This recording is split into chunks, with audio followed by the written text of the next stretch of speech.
안녕하십니까. 행복한 아침 이재용입니다. 안녕하세요. 정예인입니다. 네, 오늘은 또 새로운 한 주가 시작되는 월요일입니다. 활기차게 시작하셨으면 좋겠고요.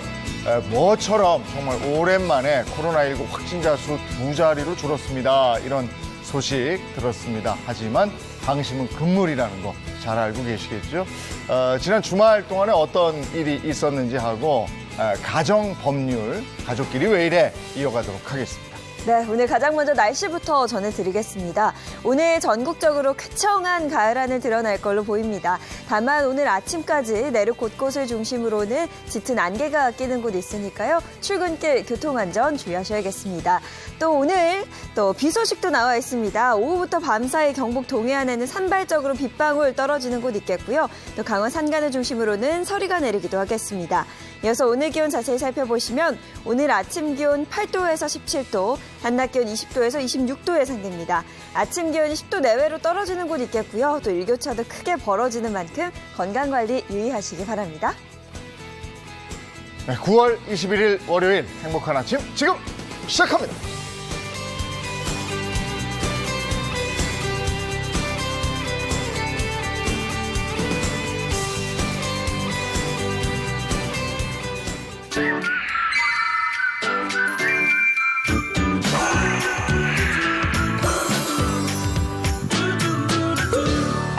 네, 월요일 행복한 아침 함께할 분들입니다. 박수림 씨 주말 어떻게 보내셨어요? 어제 가을 볕이 너무 좋더라고요. 따사로워. 맞아요. 그래서 장롱 면허 꺼내가지고 딸아이와 자전거 탔는데 내 몸이 기억을 하겠지 했는데 기억을 못 하더라? 직진만 했습니다. 좌회전도 안 되고 우회전도 안 되고. 아이고, 힘들더라고요. 요즘에 자전거 타는 분들 굉장히 많으시더라고요. 날이 좋으니까요. 네. 황기락 기자는 어떠셨어요? 저는 주말부터 휴가였습니다. 왜 나왔어요? 네, 그래서 요즘 굉장히 바쁘게 지내고 있어요. 막 밀린 영화도 봐야 되고 드라마 보고 뭐 책 보고 지금 예. 초 단위로 지금 스케줄을 쪼대갖고 하고 있습니다. 휴가 휴가인데 왜 때 나와? 더 바쁜 기자. 야, 큰일 났네. 그러니까 눈으로 너무 아파요. 오수진 변호사 어떠셨어요?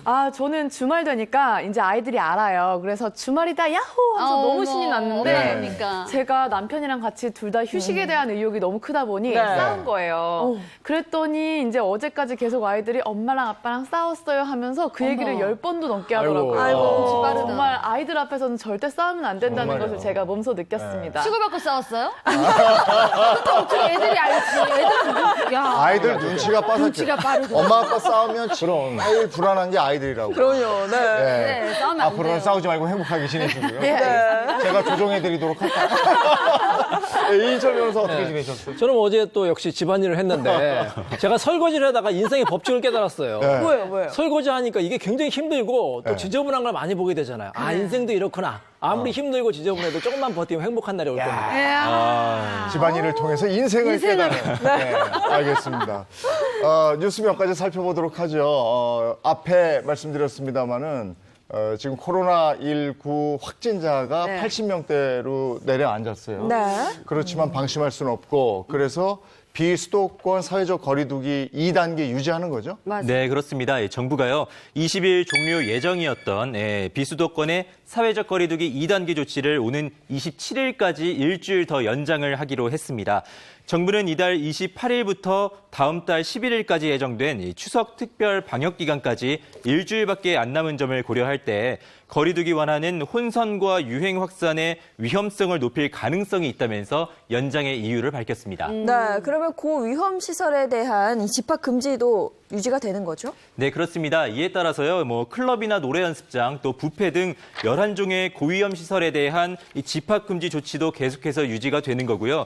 고위험 시설 외에도 일정 규모 이상의 음식점과 워터파크, 또 공연장이나 종교시설 등 위험도가 높은 다중이용 시설에 대해서는 이 출입자 명부 관리나 마스크 착용 등 핵심 방역 수치 준수를 의무화합니다. 네. 초중고등학교도 오늘부터 아마 학교 가죠? 네, 오늘 학교 가요. 갑니까? 오수진 변호사 아이들은 아직 저희는 아직 위치하고 아직 있어요. 유치원이에요. 저희 예. 아들은 중학생인데 가죠? 오늘 가요. 네. 지금 준비하고 있어요. 그래요. 네. 자, 소상공인들 돈 나눠주는 거 있잖아요. 네. 그건 어떻게 해? 네. 추석 전에 준다고 그러던데 다 되고 있습니까? 어떻게? 네, 맞습니다. 일단은 소상공인과 고용취약계층 등이 코로나19로 이 큰 피해를 본 계층에 대한 정부의 재난지원금 지원이요. 추석 전에 일단은 이루어질 것으로 보입니다. 예, 정부는요, 4차 추경이 국회를 통과한 전후를 해서 지원금 대상에 안내 문자를 보낼 예정이라고 하고요. 대상자들은 별도 증빙 서류 없이 온라인으로 신청을 하면 되는데 온라인 신청이 완료된 사람에게는 지급해야 돼서 일단은 늦어도 이번 주말까지 신청을 해야지 추석 전에 이 지원금을 받아보실 수가 있다고 합니다. 예, 많이들 기다리시더라고요. 네. 가장 빨리 받을 수 있는 지원금은 어떤 것들이 있어요? 네, 일단 빠르게 전달될 수 있는 지원금은요. 영유아와 초등학생을 대상으로 한 돌봄 지원금, 그리고 소상공인을 대상으로 한 새희망 자금입니다. 이 새희망 자금은요, 매출이 감소한 소상공인에게 100만 원에서 200만 원을 지급할 예정이고요. 대상 소상공인은 291만 명 정도입니다. 이 특별 돌봄 지원금은 아동 1인당 20만 원으로 지원금 지급 대상은 미취학 아동 약 252만 명과 초등학생 280만 명이고요. 미취학 아동은 아동수당 계좌, 그리고 초등학생은 스쿨뱅킹 계좌로 지급을 한다고 합니다. 네. 대상자분들은 문자가 오는 거고, 그런 문자가 오면은 그걸 받고 신청을 하면 되는 거고, 이렇게 되는 거죠. 네.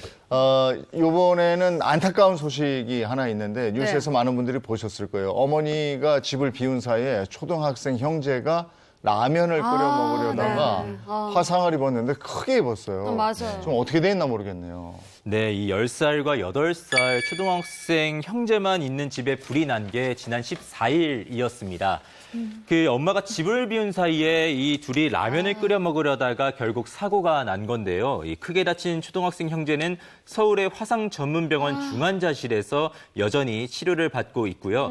당시 연기를 많이 마신 탓에 자가 호흡이 힘들어서 산소 호흡기에 의지를 하고 있다고 전해지고 있습니다. 네. 코로나19 때문에 애들 학교 안 간 사이에 지금 일어난 네. 거잖아요. 그럼 단순히 저는 라면 끓여 먹으려다 사고가 났구나 생각했는데 엄마의 그 폭행이 있었다. 이런 정황들이 드러나고 있더라고요. 네, 일단 2년 전 형제가 방임으로 인한 학대를 받고 있다는 신고가 처음 들어온 이래 학대 신고가요, 무려 3차례나 이어졌다고 합니다. 올해 5월 세 번째 신고가 접수되자 아동 전문 기관은요, 형제를 엄마에게서 분리해야 한다는 내용의 보호 명령을 청구하고 수사도 함께 의뢰를 했는데요.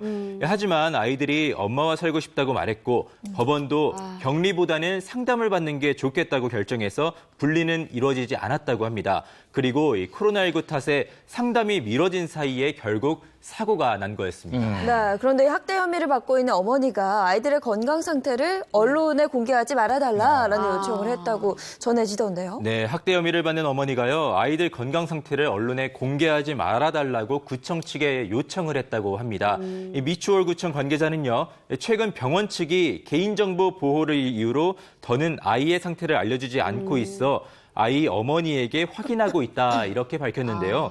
또 모친은 건강 상태를 알려주면서도 언론에 이 건강 상태를 공개하지 말아달라고 부탁했다고 설명을 했습니다. 네. 그러면서 아이 어머니의 요청에 따라서 구청에서는 더 이상 언론에 아이들 건강 상태에 대한 정보를 확인해 줄 수 없다, 이렇게 밝혔습니다. 저 편의점에서 아이들이 저 음식 고르는 장면이 나왔는데 맞아요. 거기에 뉴스를 보니까 아이들이 하루 종일 쫄쫄 굶고 있다가 가서 저거 음식을 골라서 먹으려고 그랬다고 나와요. 맞아요. 예. 너무나 안타까웠습니다. 이 아이들이 다시 건강을 되찾았으면 하는 바람입니다.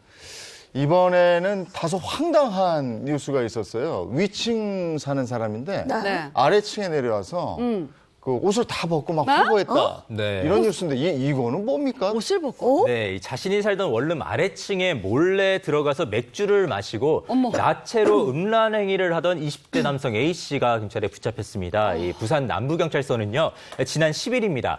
A씨를 주거 침입과 절도, 공연 음란 등의 혐의로 조사하고 있다, 이렇게 밝혔는데요. 경찰에 따르면 A씨는 지난달 말부터 최근까지 수차례에 걸쳐서 아래층 원룸에 몰래 드나들었다고 합니다. 아, 그 영화 숨바꼭질 혹시 기억하세요? 그 맞아요. 낯선 네. 사람의 집에 숨어들어서 사는 있었어, 있었어요. 저도 그 영화 보고 장롱문 다 열어봤었거든요. 근데 장롱에 이게 숨어서. 실제로 벌어진 사건인데 집주인은 일단 어떻게 알게 된 거예요? 예, 집주인 B씨가요, 남성의 범행에 대해서 알게 된 것은 바로 맥주 때문이었습니다. 맥주? 냉장고에서 맥주가 감쪽같이 사라진 건데 쓰레기통을 살폈지만은 빈캔은 없고 또 생각해보니까 자신이 마신 기억은 없고 이렇게 해서 이 누군가 침입했을 가능성이 있다고 생각한 B 씨가 현관문 비밀번호를 바꿨다고 합니다. 네. 근데 하지만 다음 날 자정이 다 된 시간에 조용하던 원룸에 누군가 비밀번호를 누른 거고요. 이 바뀐 비밀번호 때문에 문이 열리지 않자 그냥 돌아갔다고 합니다. 비밀번호 바꾼 게 천만다행이네요. 그쵸. 네. 밖에서 누군가 막 띠띠띠띠 누르고 있는데 그때 누구야 하고 나가서 막 잡고 이랬으면 위험할 다칠 수 수도 있죠. 있잖아요. 위험하죠. 맞아요. 그럼 어떻게 했어요? 일단 B 씨는요, 최근 며칠 사이에 이 원룸 내부 CCTV를 좀 확인을 했다고 합니다. 근데 거기에는 정말 충격적인 장면이 담겨 있었다고 해요. 네. 한 남성이 나체 상태로요, 음란 행위를 하면서 자신의 집에 들어가는 그 모습을 발견하게 된 건데요. 범인은 바로 윗집에 살던 20대 회사원 A 씨였습니다. A 씨가 CCTV에 포착된 것은 그날 하루만이 아니었고요.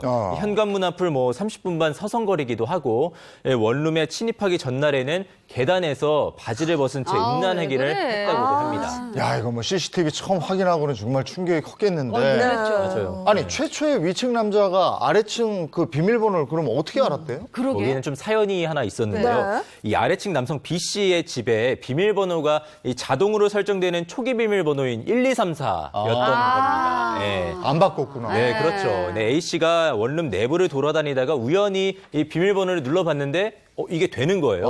그래서 알게 됐다고 하고요. 이 B 씨가 이사 온 뒤에 이 비밀번호를 변경하지 않은 게 이번 화근이 됐던 거라고 합니다. 아니, 말 그대로 비밀번호여야 하는데 맞아. 뭐 그렇죠. 1, 2, 3, 4 혹은 0000도 네. 많이 하시더라고요. 이렇게 너무 쉬운 비밀번호는 범죄의 표적이 될 수 있을 것 같아요. 물론입니다. 주거 침입이나 절도 이런 범행을 할 때 그냥 한 번 믿져야 본전이다 이러면서 1111, 0000, 맞아요. 1234 이런 네. 것들을 눌러서 이제 집에 침입을 시도하는 경우들이 있는데요.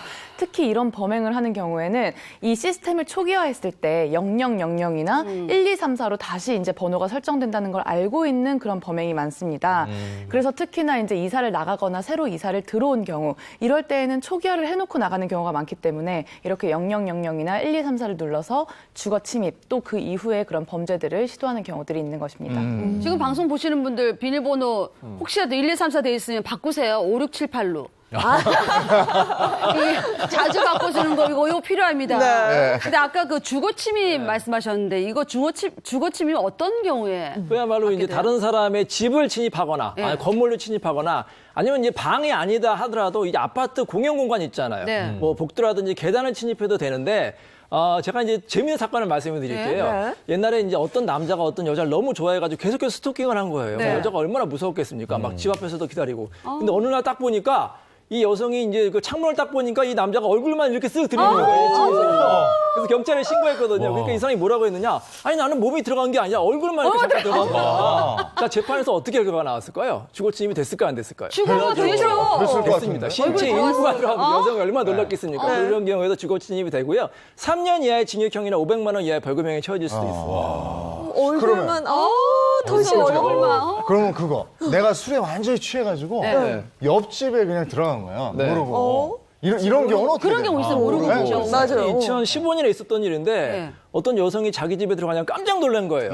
웬 남자가 나체로 그냥 자기 집 안방에서 그냥 잠을 자고 있었던 거예요. 그래서 경찰에 신고했는데 이 사람이 무죄가 나왔습니다. 왜 무죄가 나왔느냐? CCTV를 보니까 이 사람이 완전 술에 만취해가지고 네. 옆집 사는 남자였던 거예요. 자기 집인 줄 알고 착각해서 들어갔는데 법원에서는 이 사람이 이제 고의가 없다고 해서 주거침입죄가 무죄가 나온 경우가 있었습니다. 그러니까 자기 집인 줄 알고 정신없이 술도 취했지. 그러니까 들어가서 이렇게 오빠가 이렇게 잤는데 내 집이 아니었던 거야. 근데 집주인은 얼마나 왜 옷을 다 벗고 놀랐죠. 자지? 그러니까요. 근데 앞서 저희가 만나봤던 사건은 나체 상태로 들어오면서 음란 행위까지 뭐 이런 얘기가 있었는데 이러면 가중처벌돼야 되는 거 아니에요? 예, 이거는 공연 음란죄도 성립을 될 수가 있습니다. 공연 음란죄는 불특정 다수가 인식할 수 있는 그런 상태에서 성적인 수치심을 해하는 행동을 하는 경우에 성립이 되는데요. 1년 이하의 징역 또는 500만 원 이하의 벌금형으로 처벌이 되고 지금 이 사례에서는 보면은 복도라든지 이런 공용 공간에서 음란한 행위를 했어요. 이 부분이 바로 공연 음란죄가 성립하는 지점입니다. 네. 근데 이 남자는 남의 집에서 아무도 없었잖아요. 나 혼자 나체로 있었는데 그것도 보는 사람이 있어야 공연성이 되는데 보는 사람이 없었잖아요. 그러게. 실제로 이런 부분들을 많이 항변을 합니다. 그러니까 공연음란죄로 이제 기소가 됐을 때 나 혼자 있었다, 아무도 없었다 이렇게 주장을 하는데 사실 이때는 불특정 다수가 반드시 봐야만 그 죄가 성립하는 것이 아니라 불특정 다수가 볼 수 있는 가능성이 있는 상태만으로도 성립이 됩니다. 예. 예를 들면 이번 사건에서는 이제 다수가 움직일 수 있는 그런 공용 공간, 계단에서 음란한 행위를 했고요. 이런 논리에 따라서 호텔의 발코니라든지 아니면 차 안에서 이런 공연 음란한 행위를 했을 경우에도 지나가는 사람이 볼 수 있는 가능성이 그러네. 있다. 그러면 그 피해자는 정말 무슨 죄예요? 그렇죠. 그러니까 이런 위험성을 처벌할 수 있는 범죄입니다. 그럼 공연 음란죄하고 과다 노출죄하고는 그건 어떻게 다른 거예요? 이게 이제 공연 음란죄는 형법상의 범죄라서 굉장히 중한 범죄고요. 과다 노출죄는 경범죄인데 이런 사건이 있었습니다.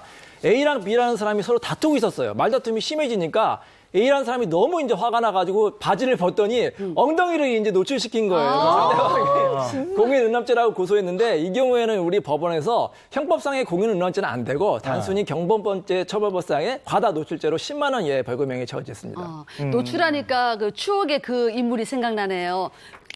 바바리. 저도 중학교 때 바바리맨 있었거든요. 아, 그래요?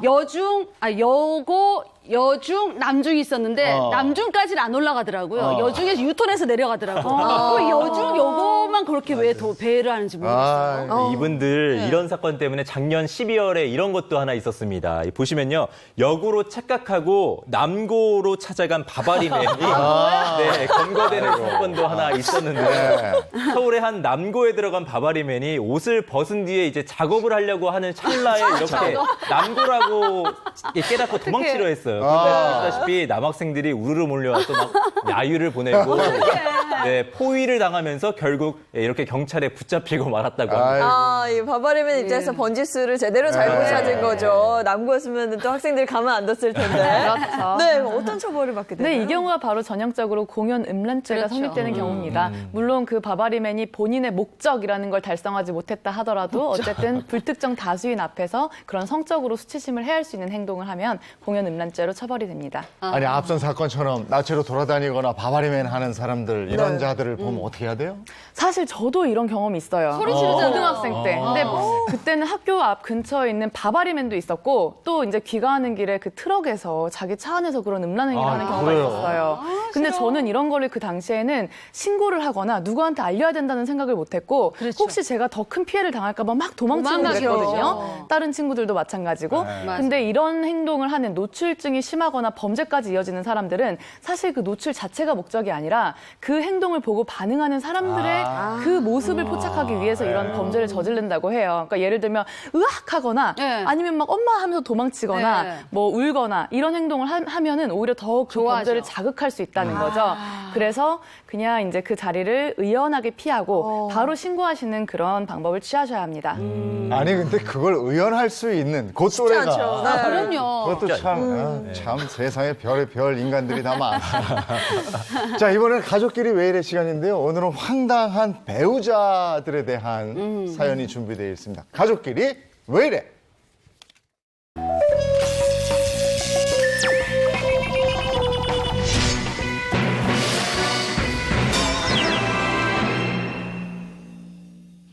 오늘은 또 어떤 사건들이 있습니까? 좀 전에 말씀하신 대로 황당실합니다. 예. 네. 막장 배우자들. 첫 번째 사연 가겠습니다. 자, 첫 번째 뜯어보시죠. 바로 예. 봐야 될 것 같은데요. 아내의 카드 명세서를 보고 악마가 된 남편. 카드 명세서에 얼마가 적혀 있었길래. 어마어마하게 썼겠죠. 악마가 됐어요. 그 쓴 여인은 어. 그 우리 예인 MC가 하시는 제가, 거고 네. 악마가 된 남편은 황 기자님이 하시는 예, 거예요. 사연 속으로 들어가겠습니다. 저는 연 매출 20억 규모의 회사를 운영하는 CEO입니다. 회사 일이 너무 바빠 신혼 때부터 집안 경제권은 모두 아내에게 맡겼죠. 그렇게 10년이 흘렀고 그동안 모은 재산이 많을 거란 생각에 뿌듯했죠. 하지만 그건 착각이었습니다. 어디 한번 이 카드값 얼마나 나왔나 볼까. 뭐야 이거? 영이 몇 개야 이거? 1, 10, 100, 1000, 2,500만 원? 야, 이 여자가 미쳤나? 야, 이거 뭐야, 이거? 여보, 나 불렀어? 왜 무슨 일이야? 왜 이렇게 당황했어? 아니. 긴장 풀고. 왜? 이게 지금 숫자가 안 보이니 넌 지금? 야 이게 어떻게 카드값이 250이 아니고 2,500만 원이 나와? 아니 그게 왜? 여보 밖에서 일하느라 잘 모르는구나. 요즘 되게 비싸. 애들 학원 몇 개 보내지, 보험료 내지, 이게 대출 이자 내려면 한 달에 2,500원 뭐 기본 아니야? 야 왜 아니 그래, 무슨 우리가 아마추어같이? 드라마 뭐 재벌이요? 아니 노후 편하게 살려고 뼈 빠지게 이랬더니 이렇게 흥청망청 쓰는 여자가 다 있나? 야 당신 진짜 개념이 없다. 너는 진짜 제정신이 아니야 이건. 알고 보니 아내는 아이들 교육비로만 1,500만 원 쓰고 있었고 부부 앞으로 10억이 넘는 보험에 가입했더라고요. 또 부동산을 산다면 20억 원을 대출받아 이자만 1,000만 원이 넘게 나가고 있었습니다. 전 평생 모은 돈이 물거품이 됐다는 상실감에 매일 술을 마셨습니다. 아 당신 또 술 먹고 들어와서 또 어떻게 이렇게 매일 술만 마셔? 아우 잔소리 그냥 진짜 죽어서 그냥 아주 시끄러 그냥. 당신 때문에 그냥 평생 내가 번 돈이 그냥 이거는 밑 빠진 독에 물 붓기가 낫겠어 그냥. 안돼 넌. 아니 왜 그래? 당신이 나한테 경제권 다 맡겼잖아. 아니 그리고 그 돈 뭐 날 위해서 썼어? 애들 교육비에 우리 보험료에 대출이자 나가 다 가족들 위해 쓴 거잖아. 지금 왜 그래 정말? 무슨 소리야 지금 뭘 잘한 게 있다고 저렇게 떳떳할까 그냥.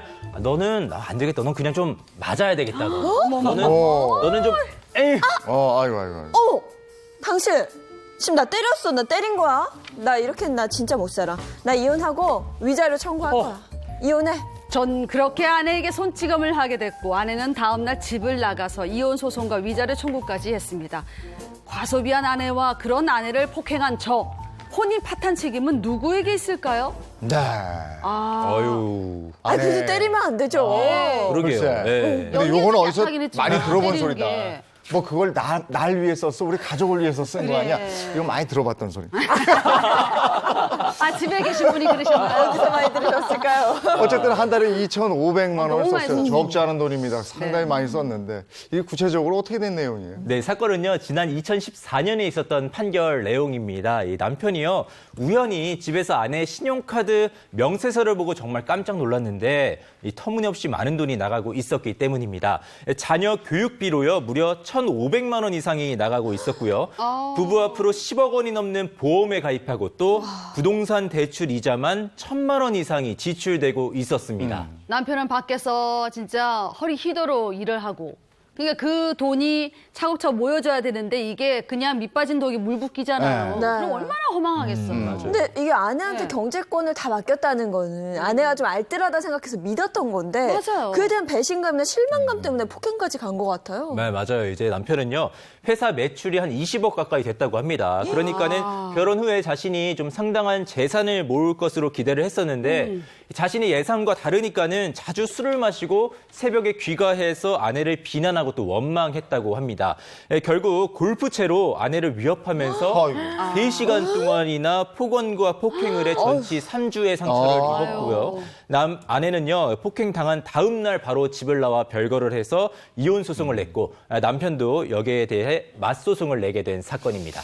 자, 한 달에 2,500만 원 과소비한 아내를 폭행한 남편입니다. 이 남편에게 혼인 파탄의 책임이 있을까요, 없을까요? 이 남편에게 혼인 애매하다. 파탄의 책임이 있다면 O 아니면 X입니다. 애매하네요. 하나, 둘, 셋, 들어주세요. 저는 O. 그래요. 그렇죠. 있겠죠. 다 폭행 부분 폭행은 때문에 맞아. 그렇죠. 폭행은 맞아요. 나쁜 폭행 거예요. 부분이에요. 네. 아무리 그래도 뭐 3시간 가까이 폭행과 그런 건 폭언인데 그건 안 되죠. 이건 안 되는 네. 것 같아요. 네. 어떻습니까? 하나, 둘, 셋, 네. 들어주세요. 당연히. 그렇죠. 그렇죠. 네.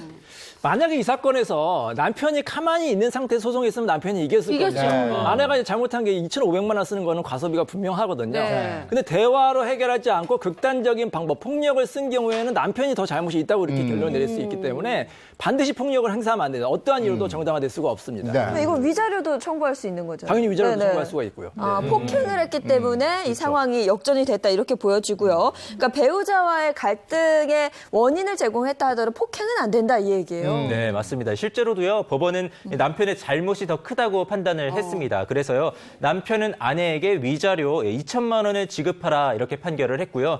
또 폭력을 행사한 남편에게 부부 갈등을 심화시킨 원인이 있다 이렇게도 판단을 했습니다. 네, 지금 위자료 부분 얘기가 나왔는데 이런 경우에 재산 분할은 어떻게 됩니까? 뭐 일단 재산 분할은요, 채무를 공제한 부부의 순재산 30억 원을 남편 7, 아내 3의 비율로 나누라 이렇게 판단을 했습니다. 7대 3이다. 네.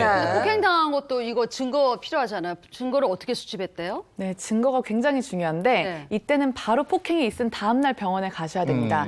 가서 상해 진단서를 발급받으시는 게 좋은데요. 보통 이게 보험이 안 된다 이런 얘기가 이제 있어서 상해 진단서를 잘 안 받고 그냥 일반 진단서 받으시는 경우가 많아요. 근데 가급적이면 상해 진단서를 받으시도록 하고 두 번째 중요한 것, 그때 왜 이런 상처가 발생했냐라고 물어보면 어제 뭐 밤 몇 시쯤에 남편이 때려서 이렇게 상처가 발생했다라고 솔직하게 말씀하셔야 되는데 보통은 동네 병원을 가다 보니까 거기에 또 아는 사람이 있을 수도 있고 또 다음번에 또 자녀분들도 데리고 그 병원에 갈 수 그래, 있고 할 때 맞아요. 창피해서 아유 그냥 뭐 어디 부딪혔어요 이런 식으로 말씀하시는 분들이 많아요. 네. 그러면 나중에 이제 이거를 폭행을 당한 증거로 쓰기에는 네. 굉장히 부족한 증거가 됩니다.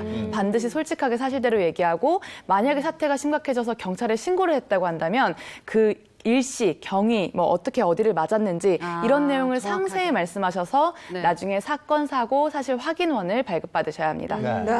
이 경우에는 폭행까지 간 건데 이 부부 간에 그러니까 아내나 또는 남편 어느 일방에 과소비가 있다. 네. 이것도 이혼 사유가 돼요. 실제 재판을 하다 보면은 상당수의 남편들이 아내가 과소비했다고 주장해요. 네. 그래서 한번 카드를 내역을 딱 조회해 보니까 막상 보니까 별거 아니에요. 뭐 그냥 식품 사고 자녀 그냥 교육비 쓰고 막 100만 원, 200만 원 정도 쓴 거 가지고 과소비라고 볼 수가 없거든요. 근데 가끔 과소비가 되는 경우가 있어요. 네. 어떤 남편이 이제 사진을 찍어 왔는데 네. 이 아내의 옷장을 딱 열어보니까 명품 백 옷이 그냥 가득한 거예요. 근데 이 남편의 수입이 한 달에 300만 원인 거예요. 근데 아내가 이제 카드비까지 해가지고 500만 원, 600만 원 막 이렇게 쓴 경우에는 과소비가 될 수가 있습니다. 예. 그러니까 앞서 이야기해 주신 것처럼 사진을 뭐 찍어두거나 해야 증거가 되겠네요. 네, 하지만 그 과소비를 가장 쉽게 입증할 수 있는 것은 보통 과소비할 때 그 현금을 다 들고 다니면서 쓸 수 없잖아요. 네. 그렇죠. 그 이혼 소송을 하게 되면은 상대방의 카드 내역을 전부 다 조회할 수가 있습니다. 최소한 5년치 정도까지는 볼 수가 있는데 그 카드 내역에 보면은 어디에 얼마를 썼는지 쫙 나오기 때문에 사실 과소비 부분을 입증하는 것은 그렇게 어렵지가 않습니다.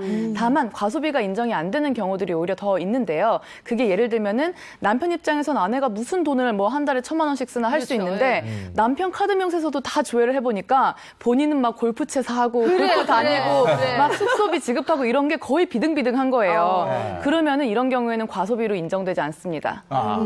근데 생각해 보니까 여자들은 스트레스 받거나 우울하거나 이러면 막 쓰거든요. 쇼핑하거든요. 맞아요. 뭔가 산단 말이에요. 그 남편이 본인을 좀 우울하게 하거나 스트레스 받게 하지 않았을까?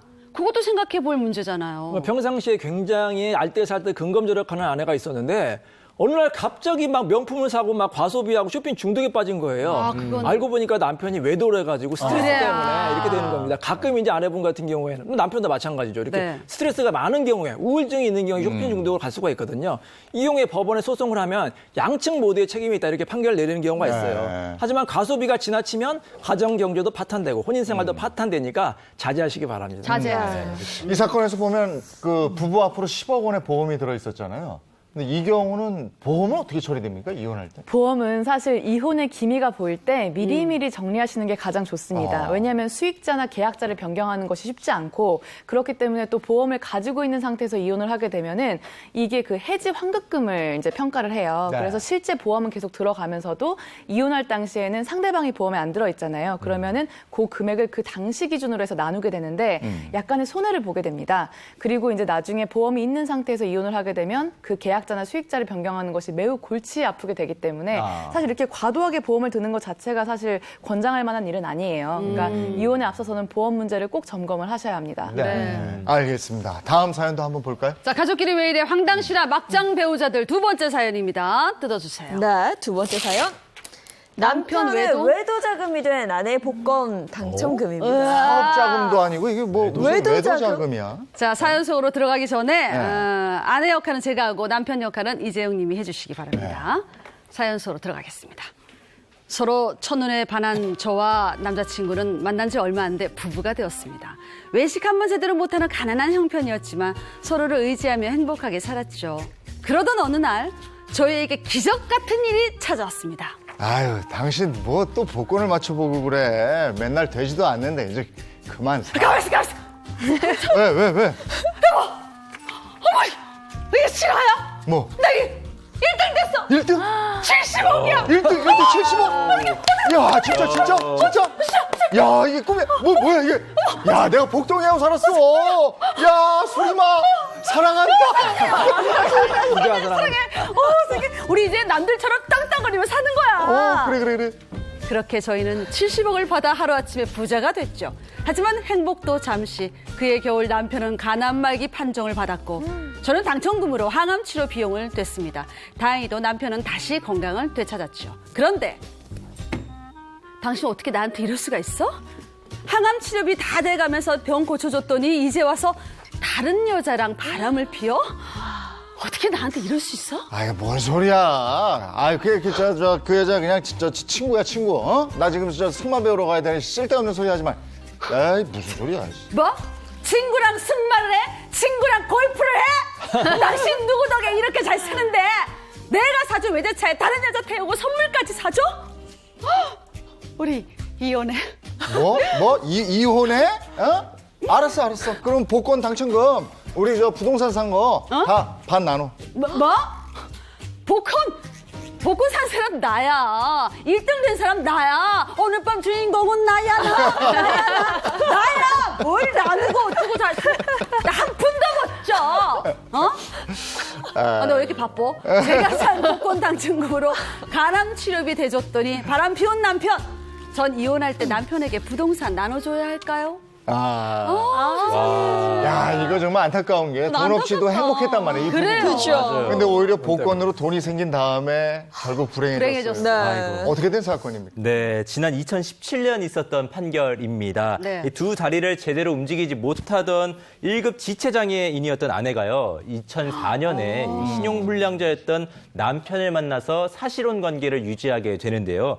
2010년에 갑자기 아내가 복권 1등에 당첨돼서 70억 원을 탔고요. 이때 혼인신고를 하면서 정식 부부가 됩니다. 하지만 그해 겨울 부부에게 위기가 찾아오는데 남편이 간암 말기 판정을 받게 된 겁니다. 하지만 아내는 희망을 잃지 않았고요. 이 남편을 살리기 위해서 이 당첨금으로 이 남편의 항암 치료 비용을 댔습니다. 그러니까 아내가 복권 당첨이 됐기 때문에 병도 치료할 수 있었던 거고. 그쵸. 근데 그런 아내를 배신한다는 건 이건 진짜 나쁜 거죠. 그렇죠. 이 차츰 건강을 회복한 남편은요, 이 각종 스포츠를 섭렵하고 다녔는데요. 그리고 외제차를 타면서 당첨금을 흥청망청 쓰기 시작했습니다. 아유. 그러다가 결국에 이 다른 여성과 바람까지 피우게 된 건데요.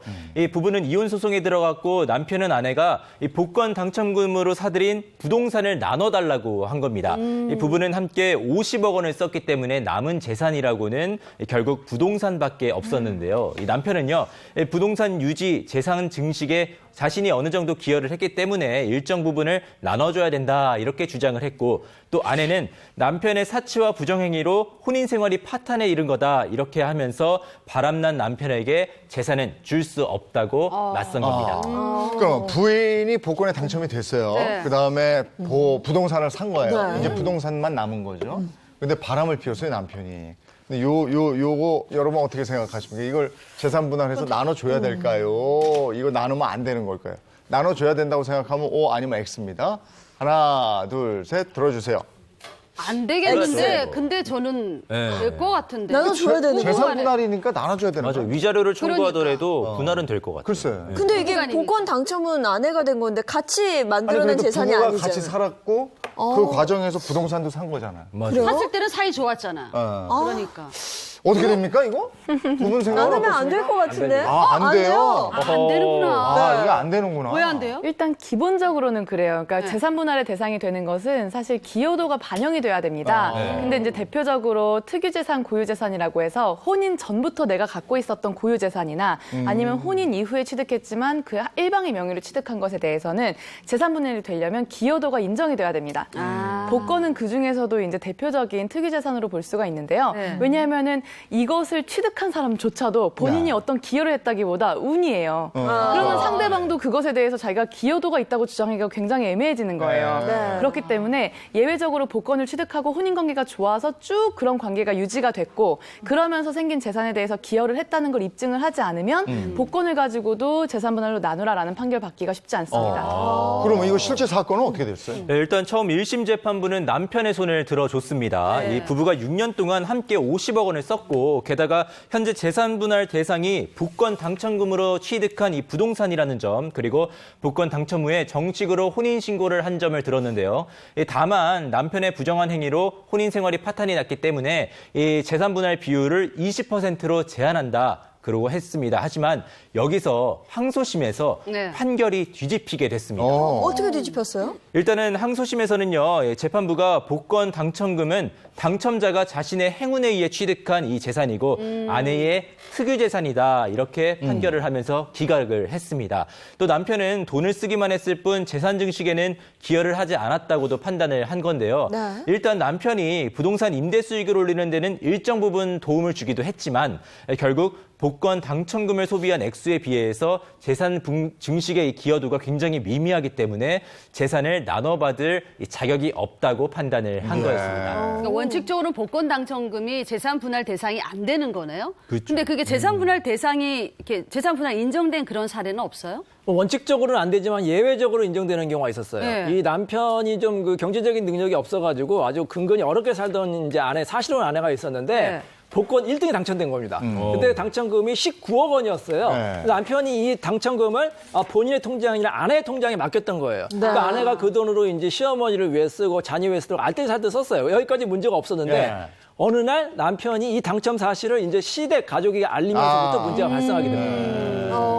네, 시댁 식구들이 그러면 이 부부한테 손을 벌리기 시작했는 모양이죠. 그렇죠. 그렇겠네. 그때부터 이제 부부 싸움이 많아지고 다툼이 심해져가지고 이혼까지 하게 됐는데 이 남편은 아내 명의로 있는 통장에 그거 다 내 돈이니까 내놔라고 이제 소송을 한 거예요. 심지어는 가압류까지 했거든요. 네. 근데 법원에서는 이때는 아내의 손을 들어줬는데 아내도 기여한 게 있다. 특히 남편이 아내를 위해 이제 같이 쓰자고 준 거 아닙니까? 네네. 네. 그래가지고 이제 19억인데 다만 이제 당첨은 남편이 됐기 때문에 남편이 조금 많은 10억 원, 아내는 9억 원 이렇게 재산분할 하라고 이렇게 판결되었어요. 그러면 갑자기 궁금해지는 게 이런 경우도 있을 수 있잖아요. 배우자가 당첨 전에 네. 내가 당첨되면 반 줄게. 아, 그래 많이 하잖아요. 얘기를 했는데 당첨되고서는 안 준 거예요.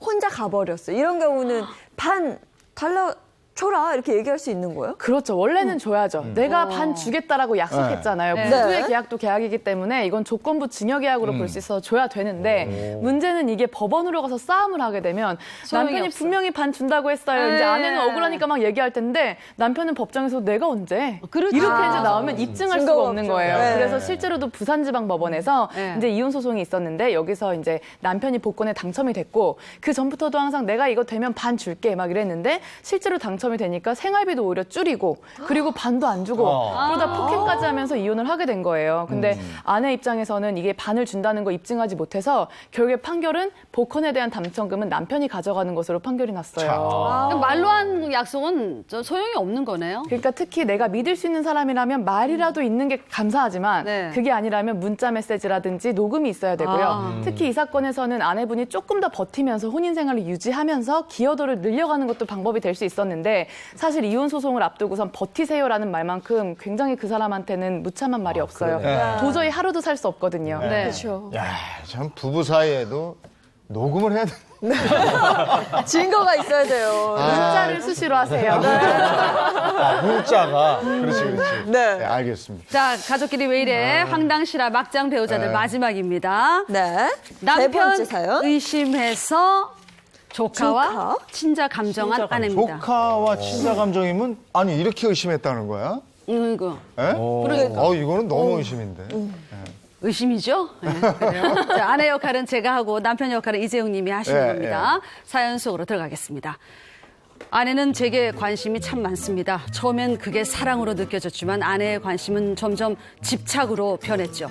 아내는 제가 샤워만 해도 누구에게 잘 보이려는 거냐며 추궁하더니 급기야 집안에 CCTV까지 달고 제 일거수일투족을 감시하더라고요. 전 아내의 의부증 때문에 30년 동안 감옥 같은 집에서 살아야 했습니다. 그러던 어느 날 기가 막힌 일이 일어났습니다. 당신 또 형님 집에 갔다 왔어? 우리 조카 예인이, 아이고 이쁘잖아. 예인이 보러 갔다 왔지. 예, 아이 귀여워. 당신 저번에 보니까 형님 보는 눈빛에서 꿀이 뚝뚝 떨어지던데 예인이 대체 누구 딸이요? 아이 지금 이게 무슨 말이야? 어? 당신 지금 저 형수님하고 날 또 의심하고 있는 거야? 아니 이 저 조카니까 당연히 형님하고 형수님 애지. 그럼 그게 뭐란 말이야? 아니야. 내 직감은 틀림없어. 당신이랑 형님 둘 다 내가 부셔버릴 거야. 아내는 그렇게 제 조카가 저와 형수님 사이에서 나온 딸이라고 의심했고 저에게 욕설과 폭력까지 쓰기 일쑤였습니다. 그리고 저를 믿지 못한 아내는 기어이 하지 말아야 할 행동까지 하고 말았어요. 아니 내가 아니라고 했지. 에? 아니 근데 그거를 이 조카를 나하고 형수님을 의심. 아니 형수님을 어떻게 보려고 그러냐? 아니 나보다 형수님 걱정이 지금 먼저야? 당신이 그렇게 의심할 만한 짓을 하니까 내가 친자 감정까지 하는 거 아니야? 아이고 정말 징글징글하다. 징글징글해. 야야 다 필요 없고. 나 못 산다 이제. 이혼하자. 이혼해. 거봐 이혼. 아이고 다른 여자 있는 건 맞네. 그 여자랑 살려고 나랑 이혼하려는 건 맞네. 아이고 싫어 나 이혼 안 할 거야. 어? 내가 당신은 내 거니까 절대 내가 이혼 못해. 당신은 내 거야. 아. 어떤 행동을 해도 아내 의심에서 벗어날 수 없는 저는 이제 점점 지쳐갑니다. 의부증 아내와 이혼할 수 있을까요? 야, 이 정도 이거 지금. 무서워. 예. 심한 거예요. 무서워. 진짜 무서워. 당신은 내 거야. 그래도 30년 넘게 결혼 생활을 유지했네요. 그러니까. 이런 의부증이 계속됐는데. 네. 이거 어떻게 된 거예요? 네, 지난 2015년에 있었던 판결입니다. 네? 이 30년을 함께 살았던 부부는요, 아내의 의부증으로 인해서 갈등이 계속 깊어져만 갔는데요. 아내는 집안에 CCTV를 설치하고 남편이 다른 여자를 만난다고 계속해서 의심을 했고요. 욕설과 폭력을 행사하고 집에서 쫓아내기까지 했습니다. 네, 심지어 남편과 형수 사이에 조카가 나왔다고 의심까지 하게 되는데요. 아내의 의부증은 결국 남편과 조카의 유전자 감정 의뢰로 이어졌고요. 감정 결과 물론 남편과 조카는 친자 관계가 아니라고 판명이 됐습니다. 이에 결국 참다 못한 남편이요 이혼 소송을 제기하게 된 겁니다. 네. 남편을 의심해서 조카와 유전자 검사까지 한 아내. 이혼 사유가 될까요? 되면 O 아니면 X입니다. 하나, 둘, 셋 들어주세요. 오, 이건 심해. 이거는 정도가 그죠. 지나쳤어. 이건 정도가 심해. 지나쳤어. 친자 감정까지. 맞아요. 자, 어떻게 생각하십니까? 하나, 둘, 셋. 됩니다. 예, 그렇죠. 된다. 그렇죠. 네. 이 그렇습니다. 의처증 의부 때문에 힘들어하는 사람 많이 보게 되는데 어떤 아내분은 이렇게 표현해요. 변호사님 저는 새 장 속의 새 같습니다. 너무 힘듭니다. 폭행보다 더 힘든 게 의심당하는 건데요. 이 의처증 의부증이 심한 경우에는 기타 이혼 사유에 해당해서 위자료까지 청구할 수가 있습니다. 그럼 실제 이 사건은 어떻게 됐어요? 네, 재판부는 남편의 손을 들어줬고요. 네. 아내에게 이 남편에게 1,000만 원의 위자료를 주라 이렇게 판결을 했습니다. 이에 아내는요 남편이 먼저 부정한 행위를 하고 상습적으로 폭력을 행사해서 혼인관계가 파탄이 났다고 항소했지만 항소심 재판부의 판단도 역시나 같았습니다. 네, 지금은 뭐 남편의 손을 들어줬다지만 의처증이나 의부증이 있더라도 이혼이 안 되는 뭐 그런 경우도 혹시 있나요? 이혼이 안 된다기보다는 조금 노력을 하셔야 됩니다. 왜냐하면 법원에서는 의처증이나 의부증은 만약에 부부가 서로 노력을 했을 때 조금 더 개선될 수 있는 정신질환이라고 보거든요. 그래서 이제 이런 의처증이나 의부증을 가지고 이혼을 하시려면 오히려 그런 의심을 계속 당하다가 더 정신적으로 힘들어지신 경우가 있어요. 그러니까 아내분이 오히려 계속 의심받다가 공황장애가 오거나 네. 이런 일들이 있어서 그런 것으로 인한 그런 정신과 진료 기록을 제출하거나 아니면은 이제 노력을 정말 열심히 해봤는데도 불구하고 도저히 나아지지 않더라. 그런 점을 입증하셔야 합니다. 물론 폭행이나 협박 이런 물리적인 행사가 있는 경우에는 따로 입증하지 않아도 이혼이 가능하고요. 근데 이 사건에서 아내가 남편 몰래 유전자 감정을 한 거잖아요. 이거 불법 아니에요? 가끔 이제 상대방 몰래 머리카락 뽑거나 빗이나 칫솔 가져가가지고 유전자 검사해달라고 하는데 반드시 본인의 그 서면 동의를 받아야 되고요. 어린아이 같이 미성년자 같은 경우에는 부모의 동의를 반드시 받아야 됩니다. 이게 몰래 하고 이러면 안 되는군요. 그렇지. 여기 얽힌 그런 사건들도 있습니다. 2016년에 이런 경우에서 시아버지가 네. 이 며느리를 의심을 해가지고 이 손주에 대해서 친자 감사를 몰래 한 거예요. 근데 검사 결과 아니나 다를까 1차에서는 브리치가 나온 겁니다. 그러니까 며느리는 얼마나 달달 볶았겠습니까? 그러니까 며느리는 나는 억울하다. 정말로 남편의 아이라고 해서 다시 검사를 했는데 네. 그때는 일치가 나왔어요. 그러니까 그 업체에서 실수로 잘못 검사한 겁니다. 그래서 이 며느리가 너무 이제 정신적 고통이 심해가지고 그 업체를 상대로 손해배상 청구했는데 우리 법원에서는 2천만 원을 물어내라 이렇게 그랬어요. 네. 근데 저희가 방금 들었던 사건에서는 뭐 CCTV까지 집안에 달았다 했잖아요. 이거는 불법 아닌가요? 사실은 불법입니다. 그래서 현행법 위반으로 처벌이 될 수가 있고요. 특히 이제 차량의 위치 추적기 같은 거 다는 경우에도 위치정보보호법 위반으로 3년 이하의 징역 또는 3천만 원 이하의 벌금형으로 처벌이 될 수가 있습니다. 그런데 부득이하게도 이런 일들을 이용할 수밖에 없는 상황들이 많이 벌어지죠. 네. 의심스러워서 배우자 뭐 뒷조사 의뢰하고 이런 경우도 있잖아요.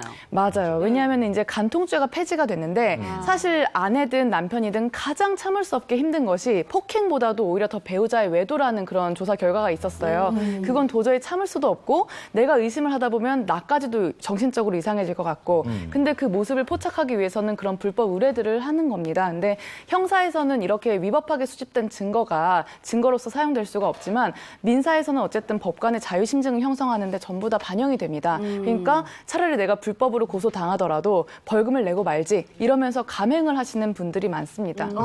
사실 두 변호사님 같은 경우는 이런 의처증 의부증 사연 많이 보실 것 같은데요? 가장 힘들어하는 사회가 뭐냐면은 뭐 본인을 이제 뭐 뒷조사하는 것도 힘들지만 직장에 전화하는 경우가 있어요. 회사에 때문에 늦는다고 하면 직장 동료 바꿔봐. 그렇지. 사회에 바꿔줘. 직장 가면 따라가는 경우도 있고 그러면 직장 생활, 사회생활도 못 하고요. 그런 그 의심하는 사람의 특징은 뭐냐면 자신이 원하는 답이 나올 때까지 계속해서 상대방을 이제 괴롭히고요. 심지어는 법원 판결을 나와도 이걸 믿지 않는 경우도 있습니다. 네. 오 변호사님은 이런 경우 없으세요? 되게 많은데요. 특히나 이제 아이들 키울 때 엄마들이 좀 정신이 없잖아요. 네. 그러다 보면은 외출도 잦아지고 바로바로 답변하기가 어려울 때가 있는데 그렇죠, 맞아요. 심지어는 학부모 모임을 갔는데도 자기가 이제 문자 보내는 거에 답이 없다고 이제 담임 선생님한테까지 연락을 해서 학부모 모임에 누구누구가 나왔냐라고 해서 이제 그 딸은 엄마의 연락한테 이제 연락처까지 알아내가지고 전화를 하고 그러니까 도저히 이 아내분은 사회생활을 할 수가 없는 거예요. 자녀분들 학교에 보내기도 창피하고 결국에는 이혼 소송이 인정이 됐습니다. 아니 이렇게까지 가면 그 본인은 사랑이라고 그러지만 이건 집착, 지나친 집착이거든요. 네.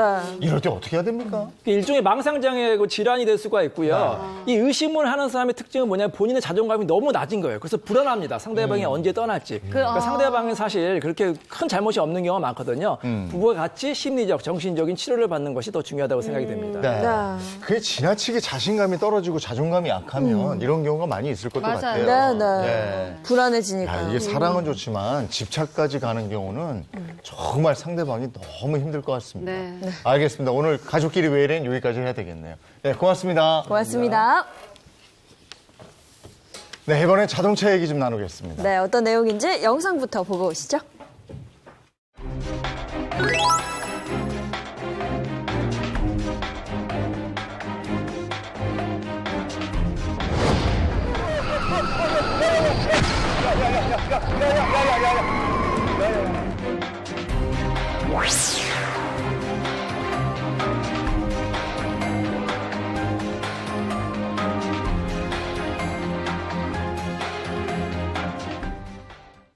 네, 추석 명절 이제 정말 얼마 남지 않았는데 어떻게 어디 다녀오실 계획을 세우고 계십니까? 그렇다면 뭘 이용해서 다녀오실 겁니까?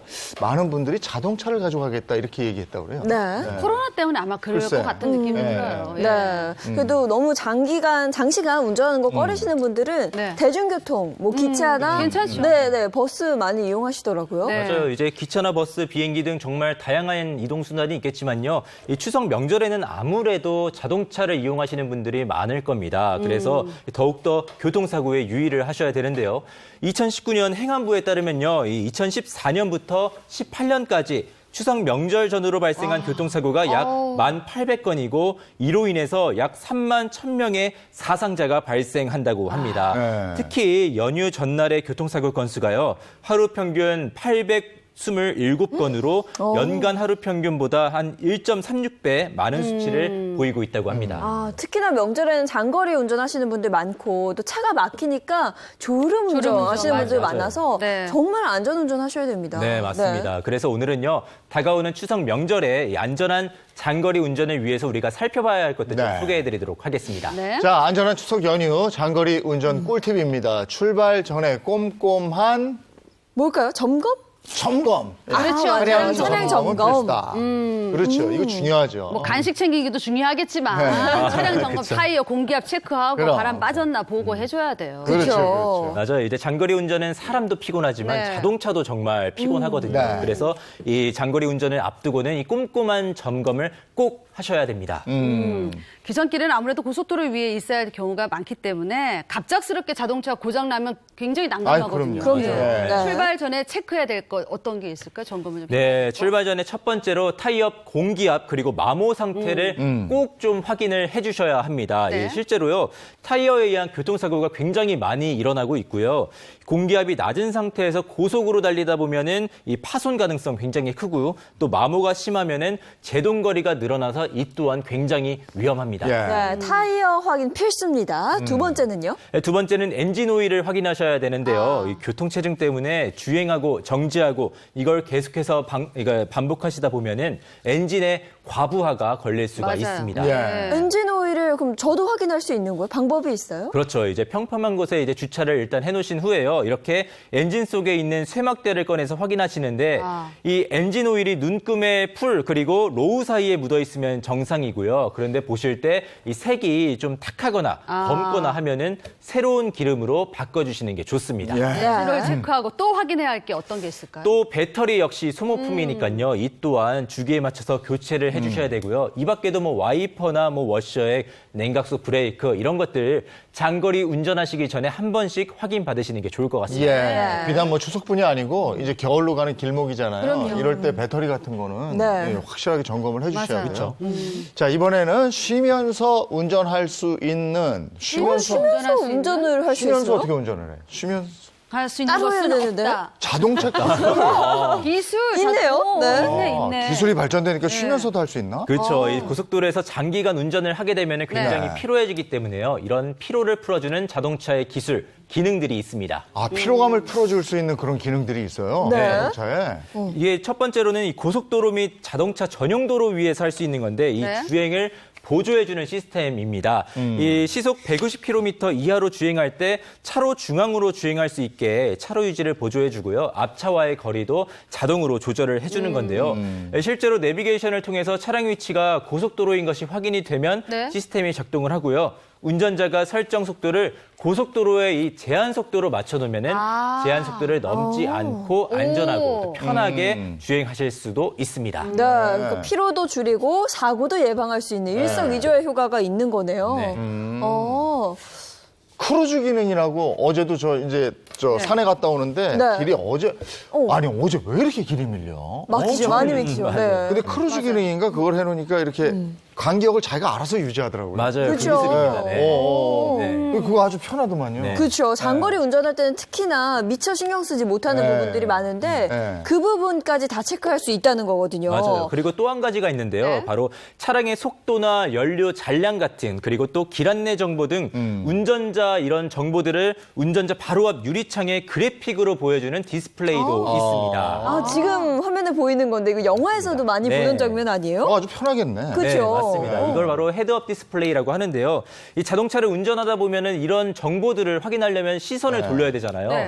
근데 그럴 때마다 사고에 좀 취약할 수 있기 때문에 네. 이 기술을 이용하면은 주행 정보를 운전자 정면 유리창에 표시해주기 때문에 시선을 돌리지 않고도 정보를 확인할 수 있어서 더 안전하게 주행하실 수가 있는 겁니다. 아니 저런 건 진짜 편한데요. 그 초보 운전자들도 이렇게 앞에만 그렇죠. 앞만 보면 전방만 되니까. 주시하면 되니까. 네네. 예. 그런 기능들이 계속 나오고 있군요. 예. 또 하나 기술, 몸이 편해지는 그런 기술도 어떤 있다면서요? 몸이 편해지는 것도 하나 있는데 제일 바로 중요한 것 같아요. 피로에 도움이 되는 네. 마사지 시트입니다. 네. 마사지? 네. 꿀렁꿀렁 해요?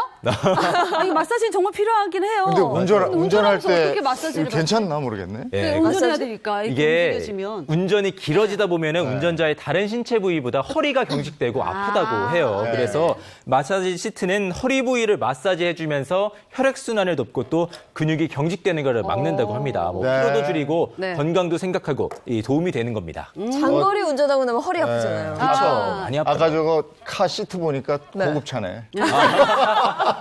욕심나네. 네. 또 다른 기술 있을까요? 뭐 차에서 내리지 않고도 차량 모니터로 결제할 수 있는 시스템도 요즘 계속해서 나오고 있고요.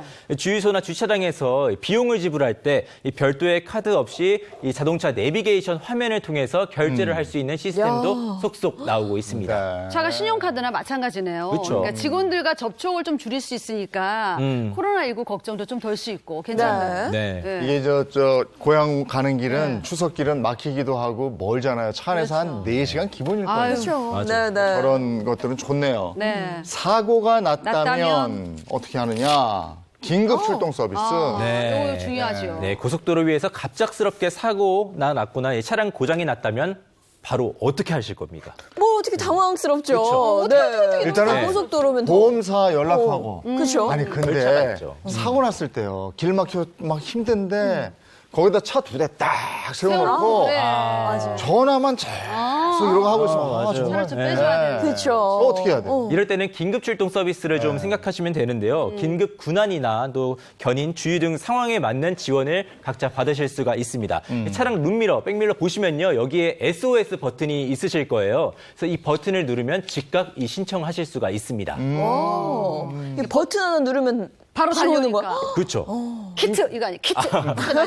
굉장히 든든하죠. 네. 또한 이 최근에 전기차 이용하시는 분들이 많은데 이럴 때는 전기차는 방전이 될 수 있잖아요. 길 한복판에서 이렇게 방전이 됐을 때는 이 원하는 장소에서 응급으로 무상 충전해주는 서비스를 비롯해서 무상 견인들도 지원을 해주시니까 잘 알아보시길 바랍니다. 그러니까 무료로 견인해주는 그런 거 있잖아요. 네, 맞습니다. 이제 고속도로에서요, 사고나 고장으로 인해서 차량이 정차를 했다면 가까운 휴게소 등 안전지대로 신속하게 견인해주는 긴급 견인 서비스 제도가 있는데요. 네. 이용 가능한 차량은 일반 승용차나 또는 16인 이하 승합차, 그리고 1.4톤 이하의 화물차가 대상이고요. 한국도로공사 콜센터인 1588-2504, 1588-2504로 연락해서 이 서비스를 받으시면 되겠습니다. 네, 점검 한번 해보겠습니다. 차량 점검이에요. 타이어 점검하시고 엔진 네. 오일 점검하시고 배터리. 배터리가 제대로 다 있는지 점검하시면 되고요. 자동차 기술은 지금 어떻게 할 수 없습니까? 가지고 있는 차에서 최선을 다하시고요. 네. 요건 계속 진화하고 있으니까 네. 다음에 차 바꾸실 때 어떤 게 있는지 확인하시면 될 것 같고요. 네. 긴급 출동 서비스는 저도 이용해봤는데 보험사별로도 있고 자동차 회사별로도 있고 하니까 네. 나에게 편리한 것을 확인하시고 꼭 이용하시기 바랍니다. 그래서 안전하고 여유 있는 고향길이 되셨으면 좋겠습니다. 고맙습니다. 고맙습니다. 네, 코로나19 이제 이동 자제해 주세요 이런 얘기 많이 듣지 않습니까? 네. 그래서 선물로 마음을 전하는 비대면 명절 문화가 또 확산되고 있고 이렇습니다. 네, 그래서 그럴까요? 올 추석 선물 더욱더 신중하게 고르게 되는데요. 그래서 2020년 추석에 더욱더 주목받는 선물이 있다고 해서 알아봤습니다. 화면 함께 하시죠.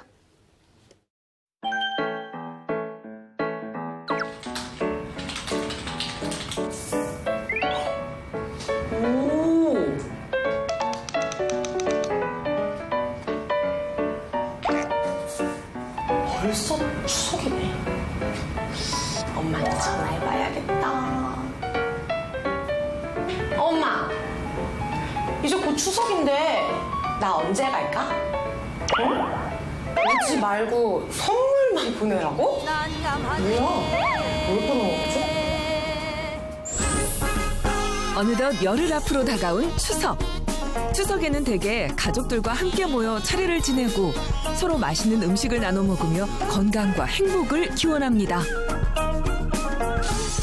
하지만 코로나19는 아직 현재 진행형입니다. 추석 명절 고향을 찾는 것도 고향을 그리워하는 것도 올해는 코로나19로 이조차 막혔습니다. 2020년 전 세계를 휩쓴 신종 코로나 바이러스 감염증으로 인해 달라진 일상을 보내고 있는 국민들. 이번 추석 연휴 또한 비대면 명절 문화의 중요성이 강조되면서 마음을 전할 수 있는 추석 선물이 중요한 화두로 떠올랐습니다.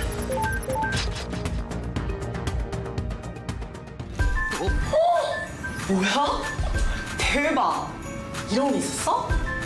너로 정했다. 이걸로 추석 선물은 끝! 그래서 2020년 추석 선물 트렌드에 대해 알아봤습니다. 방글해 방글해. 짠! 여러분 안녕하세요. 방글해 방글해 심쿵심쿵 가수 신나라입니다. 오늘 이곳에 바로 그 특별한 선물이 있다 그래서 제가 찾아와 봤습니다. 저랑 같이 그 선물 만나보러 가시죠. 출발 고시!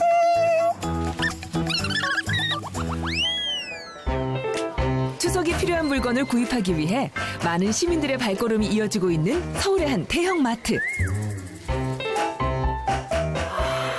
뭔가 특별한 기억에 남을 만한 그런 선물 없을까? 오, 이런 거 선물로 너무 좋겠다. 건강도 챙기고 마음도 챙기고 이런 거 참 좋을 것 같은데 가격이 좀 부담이 되네. 이것도 부담되고. 명절 선물 세트 중 가장 선호도가 높은 건 과일이나 정육 등의 식품류지만 올해는 긴 장마로 가격이 폭등해 조금 주저하게 되는데요. 그렇게 한참을 배회하던 나라 씨. 갑자기 뭔가를 보고 눈이 커졌는데요. 그녀를 사로잡은 건 바로 위생 선물 세트. 위생용품들을 한데 모은 선물이에요. 네, 코로나 바이러스로 인해 위생에 대한 관심이 많아졌는데요. 이런 라이프 스타일에 맞춰서 우리들이 정말로 필요한 위생용품들을 챙겨줌으로써 가족들에게 그 소중한 마음을 보내고자 저희가 위생용품으로 선물을 준비했습니다. 제가 딱 찾던 바로 그 선물 세트예요. 제가 엄청 하루 종일 고민했거든요. 그럼 저는 이번 추석 선물 세트는 이걸로 딱이야 정하겠습니다. 기분 좋아. 감사합니다. 오, 내 거야. 다 내가 가져갈 거야. 신종 코로나 바이러스 감염증 확산으로 인해 현대인의 생활 필수품으로 자리 잡은 위생용품. 건강과 안전이 무엇보다 중요한 가치가 된 지금.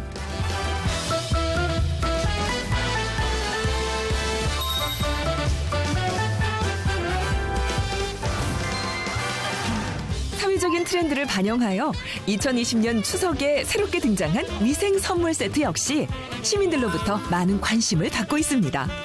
지금 코로나 때문에 되게 예민한데 지금 이런 소독 제품이 있어가지고 너무 신기하고요. 받으시는 분도 기억에 남고 색다르겠다라는 생각이 들어서 이번에 추석 선물을 이걸로 할까 생각하고 있습니다. 실속 있는 추석 선물을 찾던 나라 씨의 선택 역시 위생 선물 세트. 2020년 달라진 추석 문화. 하지만 가족들의 건강을 바라는 마음은 똑같습니다. 여러분, 저는 위생과 안전을 선물할 수 있는 특별한 추석 선물을 구매해봤는데요. 아직도 고민하고 계시는 분들, 이번 추석 명절에 건강 조심하시고요. 지금까지 팡그레 팡그레 신나라였습니다. 안녕! 오늘은 진짜 아침에 나오는 좀 쌀쌀한 느낌이 있더라고요. 네. 그 기온 차이가 크게 벌어지니까 건강 더 신경 쓰셔야 되겠습니다. 네, 이럴 때 감기 잘 걸리잖아요. 그럼요. 네, 건강 잘 챙기시고요. 월요일도 힘내시고요. 저희는 내일 아침 8시 알찬 소식으로 돌아오겠습니다. 행복한 아침, 행복한 하루 되십시오. 고맙습니다. 고맙습니다.